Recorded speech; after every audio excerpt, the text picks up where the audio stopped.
Hello friends, అందరూ ఎలా ఉన్నారు? బాగున్నారా? నేనైతే చాలా బాగున్నాను. మీరు ఎలా ఉన్నారో కామెంట్ చేయండి. ఇది చాలా రోజులు అయింది వీడియో కూడా పెట్టి.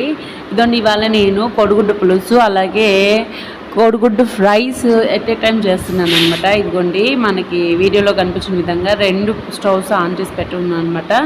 అలాగే ఈ కటింగ్ అంతా యాజ్ యూజువల్ ప్రాసెస్ కాబట్టి నేను అవన్నీ పెట్టలేదు అనమాట. డైరెక్ట్ వీడియో దగ్గరికి వెళ్ళిపోయాను. ఇదిగో బాయిల్డ్ ఎగ్స్ ఒకవైపు, అలాగే ఇంకొక వైపు వేగుతున్న టమాటా ఎరగడ్డ చూస్తున్నారు కదా. అలాగే ఇందులో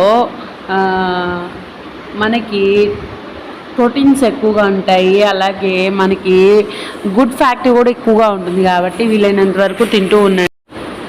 అట్టే ఏదో చూస్తున్నారు కదా మీరు, ఎగ్ని ఇప్పుడు నేను ఇందులో యాడ్ చేసేస్తాను అనమాట. ఎగ్ యాడ్ చేసేస్తాను. చూడండి, ఇది హెల్త్కి చాలా మంచిది అనమాట. పిల్లలకి చాలా బ్రెయిన్. అలాగే కొంతమంది అనుకుంటూ ఉంటారు మనకి ఎగ్స్ తినడం వల్ల మనకి బ్రెయిన్ ఫ్యాట్ ఎక్కువైపోతే తినకూడదు అని అనుకుంటారు. కానీ ఇది డామ్ షూర్గా అది ఒక ఫేకేనండి. ఇది తినడం వల్ల మనకి బాడీలో ఇమ్యూనిటీ పెరుగుతుంది, అందులో పాటు బ్రెయిన్ షార్ప్గా ఉంటుంది. ఎగ్స్ డైలీ పిల్లలు ఎవరైతే స్కూల్కి వెళ్తూ ఉంటారో వాళ్ళకి డైలీ ఒక ఎగ్ ఇవ్వండి, వాళ్ళ బ్రెయిన్ చాలా షార్ప్గా ఉంటుంది. అలాగే ఇందులో ఒమేగా 3 ఫ్యాటీ యాసిడ్స్ ఉంటాయి కాబట్టి అవి కూడా మంచివి. అలాగే ఇది గుండెకి ఆరోగ్యానికి మంచిది, గుండె ఆరోగ్యానికి మంచిది. అలాగే ఎముకలకి, కంటికి కూడా గట్టి బలం అనమాట.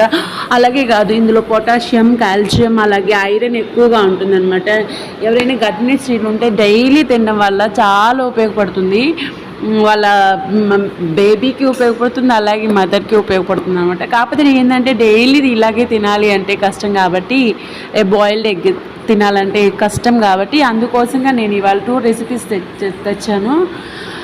అదేంటంటే ఒకటేమో ఎగ్ పులుసు, ఇంకొకటేమో ఎగ్ ఫ్రైడ్ రైస్ అనమాట. అలా ఫ్రై చేసుకున్నా కానీ మంచిదే, బాడీకి ఉపయోగపడుతుంది. అలాగే మెయిన్గా ప్రోటీన్స్ అన్నీ ఉండే ఎక్కడంటే మనకి ఎగ్ ఎల్లోలో ఉంటుంది అనమాట. ఎగ్ ఎల్లోలో ఉంటుంది, కానీ అది తినేటప్పుడు ఎక్కువ తినకుండా రోజుకి 2 తినాలన్నమాట.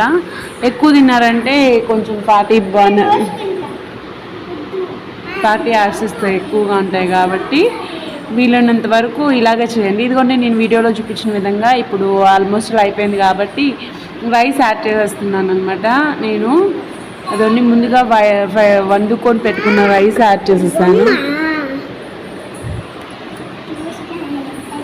సో వీడియోలో చూపించిన విధంగా మిక్స్ చేసేసుకోవడమే. సో ఈ వీడియో మీకు కనుక నచ్చినట్లయితే ప్లీజ్ లైక్ చేయండి, కామెంట్ చేయండి, సబ్స్క్రైబ్ చేయండి. అలాగే ఇదిగోండి, మనకి అందులో కావాల్సిన గరం మసాలా కూడా యాడ్ చేసేసాను అనమాట. సో మీరు ఇంటి దగ్గర ట్రై చేయండి, టేస్ట్ చేయండి, ఎలా ఉందో నాకు కామెంట్ చేయండి. Thank you so much. ఈ వీడియోని ఇంకొకసారి చూసినందుకు thank you so much. Please like చేయండి, షేర్ చేయండి, కామెంట్ చేయండి, సబ్స్క్రైబ్ చేసుకోండి. Thank you all. చూపి